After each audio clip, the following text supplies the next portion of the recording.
What has made the new Boston design so polarizing, and have Adidas finally addressed some of the weaknesses from the previous model?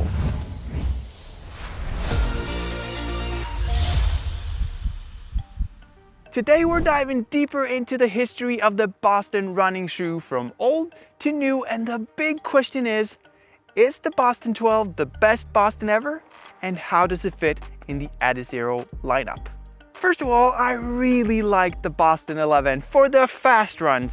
It had some issues that needed addressing, and the Boston 12 comes with a bundle of great improvements. But before we get into if those improvements were the right ones, we need to get educated. Welcome to Boston 101. It all started in 1982 when the first Boston was released as a really comfortable daily trainer. There was some small releases here and there, but it wasn't until 2010 that the Boston was integrated into an Adizero lineup, now with speed in mind. Now there was a couple of different updates here and there, but the big update was Boston 5 with Boost. The Boston was accompanying the record-breaking Adidas as a more cushioned, almost like a daily trainer or long-run race shoe. And when adidas Pro came out, breaking new records, the Boston had to change. That's what the big change from Boston 9 to Boston 10 was. It's a way to get you a daily trainer that sort of works a little bit like the super shoes.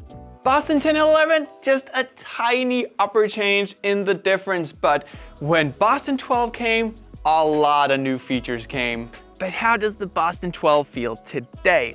I've had it for about a week, and I have no question about it. This is a much more versatile shoe than the predecessor. And it all comes down to that midsole design, which completely changes my perception of what the Boston running shoe is. The Boston 11 was kind of a one-speed shoe. It was fast or no fast. You could run slow in it, but it didn't feel like a pleasure to run slow in it. And the big thing is the introduction of the Lightstrike 2.0, which is way better than Lightstrike in my opinion. This makes this shoe feel a little bit softer in the heel. It's a little bit lower stack as well, so you get a less clumsy shoe. It just feels more natural. And when you get Lightstrike Pro, a little bit extra in the forefoot, you just get a little bit more of that toe off. Now you have a full carbon rod set up here as well, and that rocker is still the same. So you still get that really nice and fast rocker when you run fast. One of the big things that I liked about Boston 11 last year was that it was fairly stable. So people who couldn't run in those unstable plated shoes still had a shoe to go to, and this still feels the same. So it's just a shoe that's better at all aspects while keeping the stability at point. Now, as you can see, I have my horses behind me. They've come and said hello. Hello, horses. Hello, horses. It's so nice to have horses walking around. Now, the upper has changed a little bit, but it's kind of the same upper that's been in the previous versions. The overlays are just a little bit more subtle here, while they were a little bit more, a little bit bigger and looked a little bit more like a fashion sneaker. This looks a little bit more like a running shoe, but it still has that great Adidas look. Now, the upper is, in my opinion, maybe the biggest weakness of the shoe, and this is all down to personal preference. I like a little bit more elasticity in an upper, so it conforms a little bit more to the foot, and there's a little bit more leeway if your foot is a little bit outside the norm. Now, don't be discouraged. Now, don't be discouraged. This shoe actually fits me really nicely, and it has no slippage in the heel. It feels like it's almost not there.